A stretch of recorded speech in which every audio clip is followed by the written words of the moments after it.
She stood still, her fingers trembling slightly as they hovered just beneath the seam of her shirt. Around her, the sterile white lights of the Naval Tribunal room burned coldly, as if trying to bleach the humanity out of everything they touched.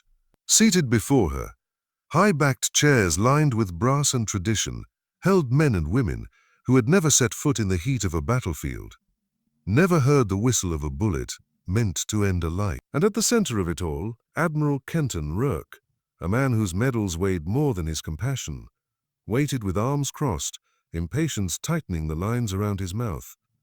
"State your injuries, Lieutenant Daniels," he ordered, voice clipped, distant, her breath caught. For a moment, she considered silence. She had lived there for so long, in the quiet between wounds and waking nightmares. But now they were questioning her integrity, her fitness to serve.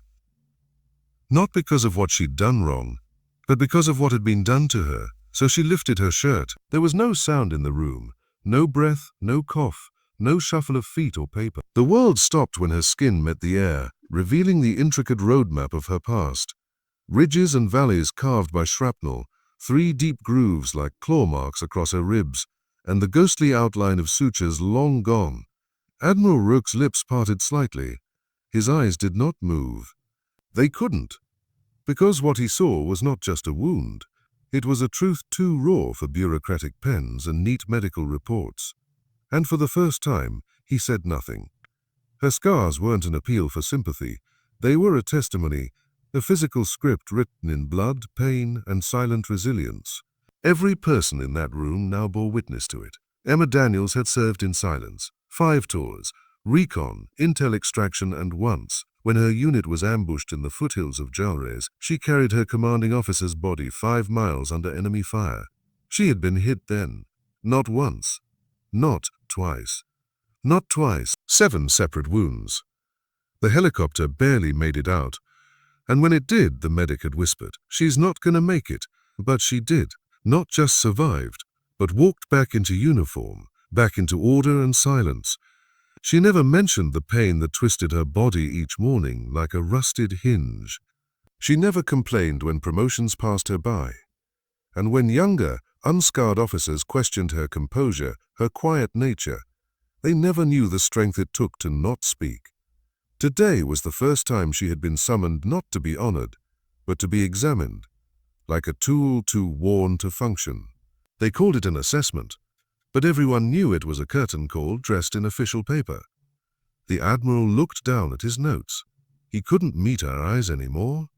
"Lieutenant, we have concerns," another voice said. A junior officer, his tie too tight, his voice too thin. "Your field readiness has been questioned. You've refused mental health evaluations. You don't participate in unit activities." She lowered her shirt. The scars disappeared again, but their imprint stayed heavy in the room. She said nothing. What could words add? What explanation could a person give to people who measured wounds only in inches, not depth? Across the room, a woman in civilian clothes sat silently. Press liaison, probably. Her eyes hadn't left Emma's face since the moment her shirt lifted. Behind her, a cluster of junior officers exchanged awkward glances. One of them, the youngest, looked down at his hands, ashamed, as if realizing for the first time that uniforms didn't make heroes. And still, Emma stood still. Her boots had walked through the ruins of villages scorched beyond recognition. She had held children in her arms whose names she never knew, whispering comfort in a language she barely spoke. Her ears still echoed with the scream of metal. Her dreams still choked with dust and blood. They didn't know that every morning she wrapped her torso with gauze, not to hide the pain, but to keep it from distracting others. They didn't know that silence had become her discipline, a fortress against breaking. If she had spoken once about what she'd seen, she would never stop. The Admiral cleared his throat. "Lieutenant Daniels, your record is commendable, but the question remains whether your continued presence." A knock, sharp, measured. The tribunal paused. The door opened, and a man in marine dress blues stepped in. His chest bore a silver star. His face a deep scar across the jawline. "Permission to speak, Admiral." Kenton Rourke narrowed his eyes. "Colonel Harris, This is a closed review. She saved my life, the colonel said. No ceremony, no grandstanding. Emma turned slightly, not surprised. She hadn't seen him in years, but she remembered the moment. A dawn raid gone wrong, the chaos of shadows and gunfire, and dragging his body over loose stone as enemy rounds sparked inches from her hand. That day in Jalrez, he continued, if she hadn't pulled me out, half the recon team would have died. We were surrounded. She made 3 trips back. Under fire. She's not just ready. She is the reason others are still ready to fight. Still, Emma said nothing. Her face remained composed, lips drawn in quiet resolve. I was told this was about her scars, he added. But I don't see scars. I see citations that the brass was too slow to write. I see leadership that doesn't need orders to act. Another man stood, a Navy medic, then another, an Air Force pilot, all in silence. No one spoke.